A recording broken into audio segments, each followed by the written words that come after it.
Paris, Fanny, le mondial de l'auto bat son plein jusqu'à dimanche. 500 000 visiteurs attendus porte de Versailles et des événements pour le moins surprenants comme le départ de la croisière verte, version 2024 de la croisière noire qui avait été menée dans les années 20 par André Citroën.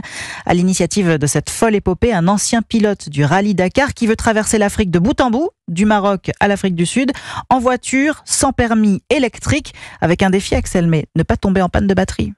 Avec sa carrosserie en plastique, ses 2,40 m de long et son 1,40 m de large, la Citroën Ami ressemble plus à un pot de yaourt qu'à une voiture de rallye. Pourtant, c'est au volant de ce petit véhicule électrique, modifié pour l'occasion, qu'Éric Vigourou, une quinzaine de Dakar à son actif, compte traverser l'Afrique du nord au sud, comme les autochenilles de la croisière noire en 1924. Mais moi, ce qui m'intéressait, c'est de faire une expédition dans l'esprit d'André Citroën, c'est-à-dire une expédition totalement autonome. Il fallait absolument qu'on soit capable de fabriquer notre propre électricité quand on en aura besoin. Donc c'est pour ça qu'on a développé des mini-centrales solaires portables qui sont constituées de 40 panneaux solaires placés à la place du siège passager. La journée type, on se lève à 6h30 du matin, on roule 3 heures jusqu'à 9h30, on fait 100 km. Là, on déploie nos panneaux solaires au moment où le soleil commence à monter, pendant effectivement 5-6 heures pour faire le plein de nos batteries, et on refera 100 km en fin d'après-midi. Soit 200 km par jour à une vitesse moyenne de 45 à l'heure pour une arrivée espérée au Cap mi-janvier.